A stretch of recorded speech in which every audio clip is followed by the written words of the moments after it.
Virando o jogo. Apoio Banrisul. Fala, gente. Chegamos com o nosso Virando o Jogo dessa sexta-feira. Sexta-feira pré-rodada, né? Que o Inter vai jogar contra o Bahia em casa e o Grêmio vai enfrentar o Fortaleza lá no Castelão. Depois de um resultado negativo no meio de semana, o Inter tem uma preocupação extra. Não tem Juninho suspenso, quem será o seu substituto, e é obrigação do Colorado vencer o time do Bahia para poder pontuar e aí matematicamente se encaminhar para fora da zona do rebaixamento, qualquer risco. O Inter precisa pontuar. Já o Grêmio, ganhando do Fortaleza, se livra matematicamente, pode pensar nesses últimos jogos em outras coisas, ou até planejar o próximo ano. Mas, no sábado, tem eleição. Dependendo do resultado do jogo do Grêmio, o próximo presidente já pode começar a organizar as coisas para 2026. Mas, como prometido ontem, recebo de novo Tim Langendorf e professor Leandro Brandão. Boa tarde, senhores. Expectativa para o final de semana. A pior possível. No meu caso. É a pior possível, porque tem que ser assim. O Inter não te dá nenhuma outra experiência que não seja essa.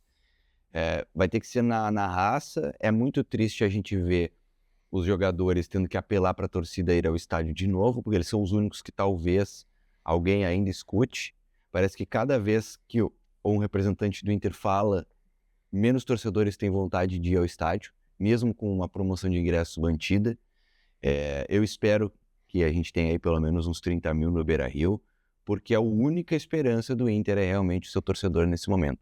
O time não mostra nada, os treinadores são ruins, a minha opinião de que eles não vão conseguir fazer algo de diferente do que o Roger vinha fazendo, e a direção já está caminhando aí na sua própria procissão, né? Já está seguindo a sua própria procissão aí.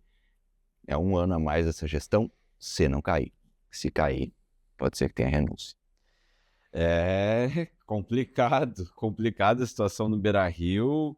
A torcida também já perdeu a paciência com todos os dirigentes. E nesse pacote eu vou incluir o D'Alessandro, sim. Porque o D'Alessandro, como ídolo, jogador, ele é intocável para o torcedor, mas como dirigente, ele falhou. O dirigente Andrés D'Alessandro, ele não faz um bom trabalho. E aí precisamos, inclusive, fãs-clubes, pessoas que gerenciam a conta do D'Alessandro, precisam cair na realidade, que não é incriticável. E aí, assim, o dirigente, ele pode ser, sim, criticado. O dirigente, ele pode levar essa corneta do torcedor, essa cobrança do torcedor. E também da imprensa. Porque na última semana aí tivemos uma série de comunicadores bloqueados pelo perfil do D'Alessandro porque fizeram crítica ao trabalho dele. Em momento algum é uma crítica pessoal, em momento algum é uma crítica ao jogador, ao ídolo, mas sim ao dirigente Andrés D'Alessandro. Então, assim, o pessoal que administra as contas, que, enfim, tem algum envolvimento, entendam que o torcedor já está sabendo separar o ídolo, o repórter, o comunicador já está sabendo separar o ídolo do dirigente. E o dirigente faz um trabalho pífio no Internacional. Então, assim, seja menos. Eu lembrar uma coisa, né? O próprio D'Alessandro, em uma das coletivas no centro de treinamentos do Inter, acho que uns 2 meses atrás, pouco antes do Grenal, ele fala, ele quer ser cobrado como dirigente. Ele diz, eu quero que vocês me cobrem pelo meu trabalho aqui dentro. Que muitos não conhecem, ele fala o que eu tenho que fazer como coordenador técnico, né, que é o que ele faz, que é o coordenador de futebol. E ele diz, mas eu quero que cobrem por isso. Então, nada mais natural. Eu acho que o pessoal também tem que ter um pouquinho de discernimento que existem coisas mais importantes para se preocupar do que ficar bloqueando pessoas pelo perfil de Andrés D'Alessandro. Isso daí é a esfera do Internacional, a direção toda é assim, eles estão preocupados com o que é dito no Instagram, eles estão preocupados com o que acontece no Twitter, e muitas vezes eles se deixam levar por aquilo ali. Vamos lá, primeira coisa. O recorte de torcedores que tu encontra nas redes sociais, dependendo da rede social, ele é muito diferente. E ele não engloba a totalidade da torcida do Internacional. Tá? Vamos começar por aí. Segundo, se tu começar a entender que aquilo que tu lê ali é um parâmetro para tomar decisões, tu nunca vai ser um bom dirigente. O bom dirigente tem que ter um plano, ele tem que ter uma ideia e ele tem que tocar essa ideia, independente do que está acontecendo. Porque o bom plano, isso serve para o Grêmio também, hoje em dia, ele não vai ser lindo do início ao fim. Não tem como o Grêmio e o Internacional, do dia para a noite, virarem o Flamengo e o Palmeiras. Não vai acontecer. Isso é totalmente irreal. Então, há de ter momentos de dor. Se o dirigente não conseguir superar momentos de dor, de crítica, de pressão de torcida, atento e mantendo sua ideia, ela nunca vai dar certo. Tu vai ficar sempre tentando de um lado para o outro, de um lado para o outro e acabar no mesmo lugar. Ô, Tim, só tira uma dúvida, tu que é muito bem informado, incluindo os centavos, qual é o saldo hoje da conta bancária do Inter? Essa pergunta é de $1 milhão, né? Mas, na verdade, Tu não a sabe? conta bancária do Inter é negativa, né? Não, Sabe tudo disso? bem, mas tu não sabe o valor que tá Claro lá? que não. Não? Brandão, do Grêmio, tu sabe? Com centavos, nem com centavos, não sabe? Só na dívida, né? Tem coisas, meus queridos dirigentes, que só vocês sabem. Que o eu acho da rede social é uma coisa, e vocês não podem se basear por isso. Tem coisas que só vocês conseguem ter a noção do dia a dia, e não é isso, não é a rede social que vai balizar. Não é eu tá postando, não é o Tim, o Brandão tá postando. Não, acho que a gente precisa contratar o Messi. Acho. Bakayoko é uma excelente contratação. Tu tem que ir lá analisar, tu tem que ir lá olhar. Ah, se tem um influencer aí que mostra os dados, beleza, usa como material de referência. Mas tu tem um setor que se chama capa. E no Grêmio tem o CDD. CDD, isso. Para vocês fazerem essa análise completa da situação. E não é a rede social que está fazendo. Mas é que se permite aí, Maurício, antigamente era diferente, né, cara? Hoje tu bota ali dirigentes responsáveis por setores que não têm experiência alguma com futebol, e eu costumo falar, nunca botaram calção na vida, nunca entraram no vestiário, nunca botaram uma chuteira, Nem na várzea. né? Nem na várzea. Então o que acontece? Os caras estão trabalhando pro clube, fazendo contratações pelo Instagram, fazendo contratações pelos vídeos de jogadores. O meu vídeo, se eu mandar agora, eu acho que o Guerra me contrata. É só os pênaltis bem batidos, falta bem batido, cruzamento bom, balãozinho, janelinha. Fica fácil, né? Agora, cadê aqueles caras que realmente entendiam de futebol na dupla Grenal, que iam lá, observavam, né? Que eram os captadores realmente. O Palmeiras hoje tem um captador, que é o Juarez Fischer, que ele vem na região sul, São Paulo, Rio e aqui, Santa Catarina, Paraná e Rio Grande do Sul, para fazer essa captação já. Assim como eles têm outros captadores em outros estados. E eles já estão pegando os guris desde cedo, mas fazendo o trabalho correto. Aí, aqui eu queria saber o porquê dessa cultura do Grêmio e do Inter, que tem que pegar o jogador quase pronto. Então, os jogadores já não têm a característica, já não sabem que estão pisando no Grêmio e no Inter, eles não jogam um Grenal sabendo que é Grenal, estão subindo e ó, se não der, o meu empresário me bota lá no Fortaleza, me bota no Cuiabá, me leva para fora do país. Então, assim, ó, é muito amadorismo que está nos dias de hoje. E aí, mais um detalhe importantíssimo. A folha do Grêmio, para ser 21 milhões, o Grêmio ganhava do São Paulo campeão brasileiro, que era a seleção brasileira de 82. O Grêmio ganhou do Palmeiras Parmalat, que era uma seleção. O Inter também teve momentos ganhando do Boca Juniors, que era um baita no time do Boca, né? Do próprio São Paulo, né? Só que a gente tinha um investimento certeiro, correto, né? Assertivo, mas com quem? Com o pessoal da base. Mas o pessoal da base que vestia a camisa. Mesmo, vindo do Maranhão, não importa, mas ele ficava colorado, ficava gremista, né? Eu sou de um tempo que eu joguei 10 anos na base do Grêmio e não tinha um de fora, né? Não é bairrismo, não era querendo não ter ninguém de fora, mas todos eram do Sul, gremistas e colorados, né? Então a mudança do futebol nossa aqui foi muito grande, por isso que hoje a gente dá um Palmeiras e um Flamengo. Eu te explico porque eu não tenho medo de falar, tá, Tim? Não tenho medo de falar. Eu te explico por que isso acontece. Porque as pessoas que vêm para cá e querem mudar isso batem de frente com os empresários. E os empresários vão no presidente do clube e o presidente do clube fica refém desses caras. Porque o cara que vem pra mudar, ele fala assim, tá, não, mas peraí, tu só tá me mandando porcaria. Só tá me mandando jogador mediano pra cá. Por que tu não me manda os top? Por que tu tá privilegiando Palmeiras, Flamengo, São Paulo? Por que tu não... 1, 2 top pra gente trabalhar aqui, tu não me manda. Só me manda mediano.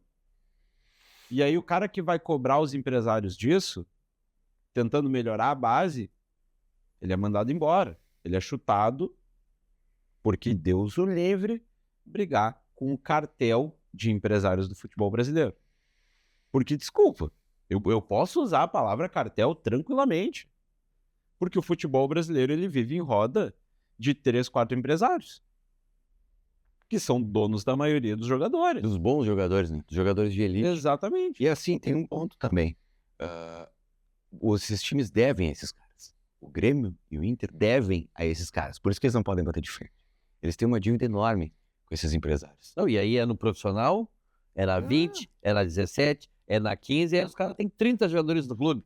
E aí vamos dizer que tu é empresariado, né, por alguém importante do clube.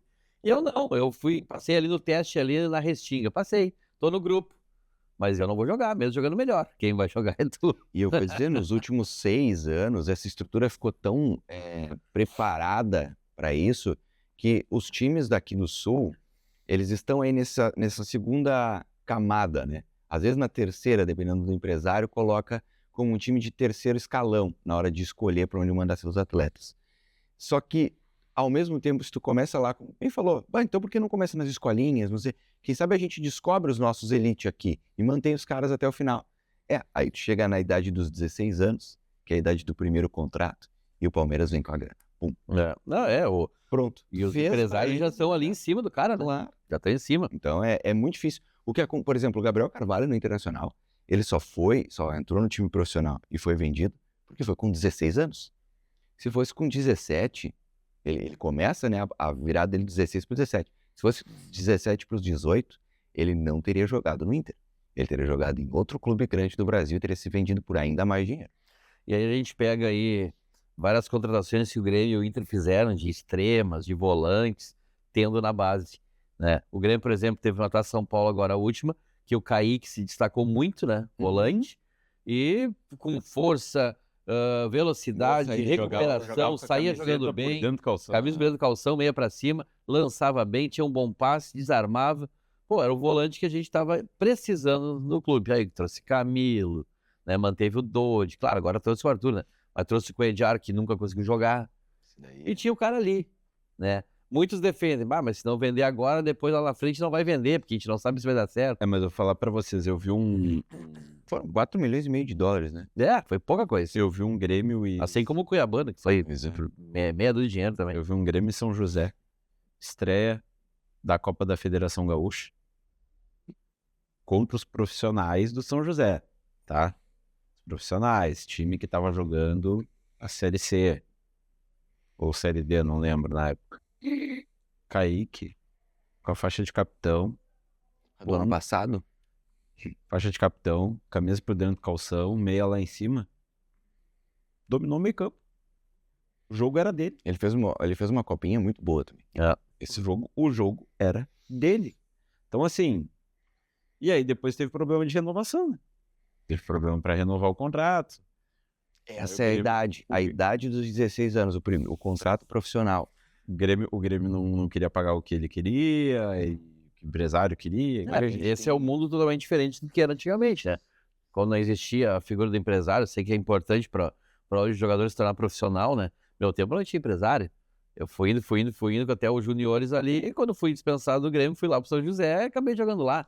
Hoje não tem, hoje o cara tem empresário desde 10 anos, 11 anos. Já tem a carreira financiada. financiada. De defender os direitos do atleta, de proteger o atleta, que acho que é salutar, mas com essa premissa, muitas outras coisas que não são boas acontecem também.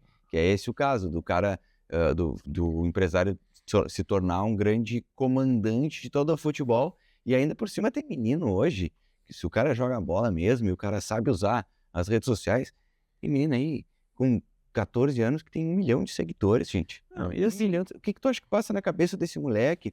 Ele é o centro do universo. E, gente, Alguém com 14 anos tem cabeça pra lidar com isso? não vamos muito longe, tá? O Lincoln que surgiu no Grêmio com 16 anos, foi embora, jogou no Fenerbahçe, estava no Bragantino, enfim. O Jorge Machado conseguiu o passe do Lincoln por causa de um boné original. Um boné original. E isso eu não estou inventando. Tem entrevista do Lincoln para 0 Hora falando isso. Um boné original. Jorge Machado. Ah, mas era chegou- hang loose, né? O Jorge Machado chegou e perguntou: Não, qual é o teu da sonho? Nike, né? Qual é teu sonho? O que tu quer? Quero um boné original. Aí ele foi lá, deu um boné, levou o guri em casa. Assina aqui que eu te E dou um aí boné. conversou com os pais do guri, com a mãe do Lincoln. E aí, se eu não me engano, foi 400 mil o cheque. Se eu não me engano, foi isso. Aí os valores eu não tenho a precisão, mas eu acho que foi 400 mil. E depois, no final da entrevista, colhem um relato da mãe do Lincoln. E aí a pergunta é, não, como é que vai ser as férias, não sei o quê. Machado ainda não disse para qual praia a gente vai. Porque o Jorge Machado alugava a casa na praia para eles irem passar as férias. Sabe? Coisa simples que o empresário vai lá e isso não é aliciamento. Não, é. Ele está captando o jogador dele da forma que a realidade do jogador... Não, e assim, ó, pra ver, né, o Lincoln aí já numa fase de adulto, e ele se acostumou com a vida assim. O empresário dele marca até onde ele vai passar as férias. Faz tudo pra ele. Exato. Como é que um jogador desses, diz, professor, como é que um jogador desses vai chegar no momento hoje, que tá o Inter ali, e vai bater no peito, vai bater ali no brasão colorado e dizer, não, vamos lá, a gente tem que virar. O cara não marca nem as próprias férias. Não teve trabalho nenhum, né? Sabe, Passou. a gente vive um outro universo, não tem mais jogador. A última vez que o Inter passou por esse tipo de situação que se salvou, tinha Maicon Librelato, que era um cara que era a base do Inter e era amor pelo Inter. Teve Dunga, sabe? Os caras que sabem exatamente. Olha pro Teve o Dunga. pessoal da época que eu joguei. Caí, certeza que o Dunga Argel, deixa. Anderson, todos vindo da base. Eu tenho certeza que o Dunga não deixa ninguém espetar a carne dele. Que dirá marcar onde ele vai passar as férias. Isso. Entendeu? O Dunga manda na própria vida, cara. Isso com certeza, isso com certeza. Mas falando em facilitar a vida e tal, sabe quem é que facilita a tua vida mesmo? É o Banrisul. Tua vida financeira merece mais praticidade. O aplicativo do Banrisul está de cara nova, moderno, fácil de usar e com tudo que tu precisa em um só lugar e na palma da tua mão. Abre tua conta bem rapidinho, acompanha teu saldo, faz teus pagamentos e muito mais. Baixe agora mesmo o aplicativo Banrisul e confere como ele está bem intuitivo. Porque moderno mesmo é facilitar a vida e a Luísa Sonza vai te mostrar aí no clique. Como é que é? Ah, TikTok? É isso aí mesmo. Sim. Vem, Luísa Sonza.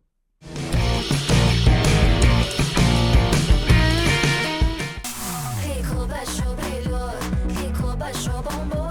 Clicou, baixou, facilitou. O app atualizou. O Banri arrasou. Clicou, baixou, facilitou. O app Banrisul tá mais moderno e mais fácil de usar. E tu pode acompanhar a tua vida financeira num só lugar. Baixa o app Banrisul e abre tua conta. Clicou, baixou, facilitou. Banrisul. Com certeza você já conhece a maior gráfica do sul do Brasil. Na Clique Impresso, atendemos as maiores marcas com qualidade e velocidade incomparáveis. Com 13 lojas expressas e uma frota ágil, garantimos entregas rápidas para toda a região. Está precisando renovar o seu material gráfico? Contamos com valores incríveis, imperdíveis e um padrão de qualidade que impressiona. Se grandes marcas confiam na Clique Impresso, por que você ainda não? Clique Impresso, você idealiza e nós realizamos.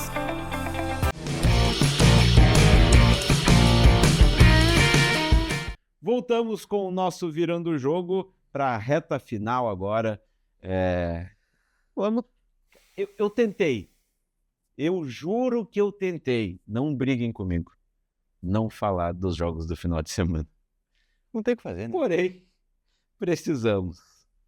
Professor Brandão, que esperar desse jogo contra o Fortaleza, que vem num desespero, né? Fortaleza tá lutando para não cair e a tendência é que venha num desespero contra o Grêmio. Ah, com certeza, né? E vem de uma vitória em casa, né, contra o Flamengo. Não vamos falar do clássico contra o Ceará, né? Mas uma vitória em casa contra o Flamengo. E então o Grêmio é um jogo de recuperação, tinha que ter ganho do Cruzeiro, que era importante as 4 vitórias que teria nos jogos em casa. Já não tem uma, então vai ter que recuperar em alguma partida. O que eu achava que já poderia ser um plus, já não é mais plus, é recuperação. E a única coisa que pode acontecer é o Grêmio conseguir fazer uma boa partida fora de casa, como fez contra o Atlético Mineiro, contra o próprio Flamengo, né? Porque o Fortaleza vai para cima, vai tentar matar a partida, e aí o Grêmio joga daquela forma que ele gosta, né? Esperando, indo no contra-ataque, né? Puxando o contra-ataque pelos lados, principalmente com o Alisson ali pela direita, que ele tá muito bem nas arrancadas. Às vezes a escolha dele não é a boa, né? Eu venho falando aí, pô, tu pega, dá um passe pro Alisson muito aprofundado. O cara não tem a perna direita. Ele dá o drible à perna direita, ele não tem. O que ele tem de bom é cortar para dentro para bater com a esquerda. Então essas decisões que o Grêmio, os jogadores estão tendo, né, que estão prejudicando as finalizações. Mas numa jogada dessa de contra-ataque, quem sabe o Grêmio pode conseguir essa vitória aí contra o Fortaleza, né? A gente sabe que é difícil, porque fora de casa o Grêmio teve pouquíssimas boas partidas, né? Mas se vencer, recupera esses pontos aí que perdeu agora, né? Vamos falar de agora só contra o Cruzeiro. Nem vou falar aqueles outros lá para trás, que hoje a situação era bem diferente, né? Ceará, Sport, né? Até mesmo o Mirassol, né? Pelo nome Mirassol e Grêmio, que tem muita diferença nas camisas, né? Mas o Mirassol faz um baita campeonato, mas são pontos que ficaram para trás aí. Então, a expectativa do torcedor tricolor é essa, uma vitória contra o Fortaleza fora, para tentar sonhar ainda com uma vaga em alguma coisa, né? Um empate seria bom? Empate fora de casa não deixaria de ser um bom resultado, né? Também, o importante daqui para frente é pontuar. 3 pontinhos que a gente fizer, escapa daquela zona ali que ainda possa ter algum perigo, né, do rebaixamento, que acho que vai ficar em 42, 41 pontos, né, para o rebaixamento. Mas mesmo ainda tentar sonhar com uma vaga numa das 2 competições internacionais. Bahia tomou uma fumegada pro Atlético Mineiro aí de 3-0. Ainda teve o zagueiro Canu expulso, né? Vem a Porto Alegre para tentar se recuperar. E o Inter com a obrigação de vencer. É isso que me preocupa, a obrigação. Fora o temporal, né? Que a tendência é que tenha muita chuva durante o jogo. Mas choveu em Salvador e nós perdemos para eles, né?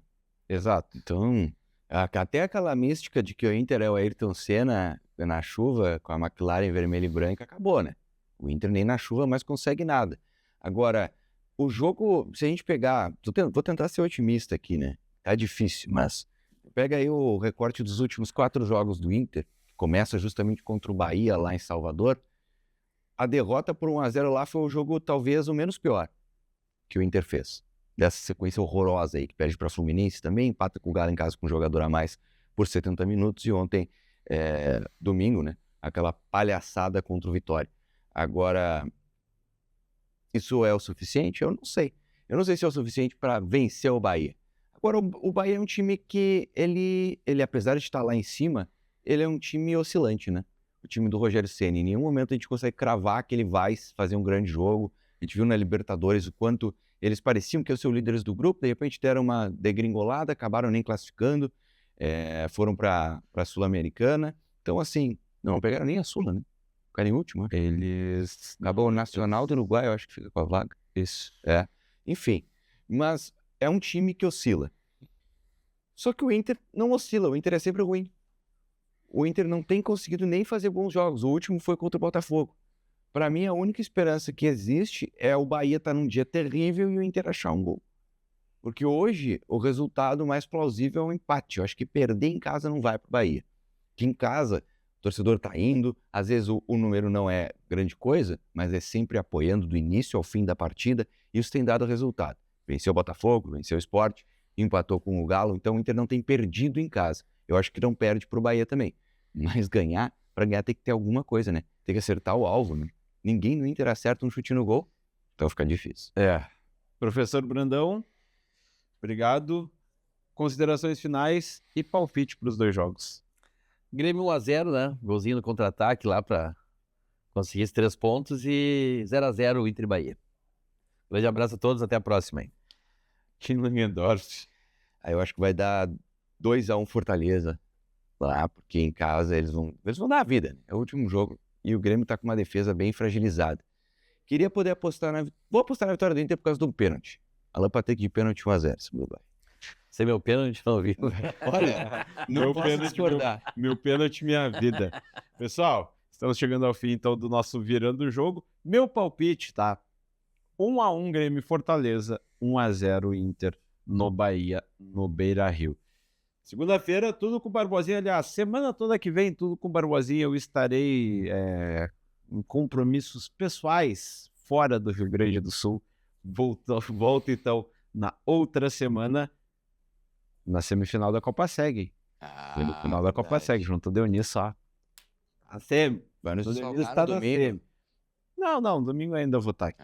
Pessoal, voltamos então segunda-feira a partir das 2 horas aqui na RS Play, canal 524 da NET, no YouTube, Virando o Jogo TV. Valeu, até mais.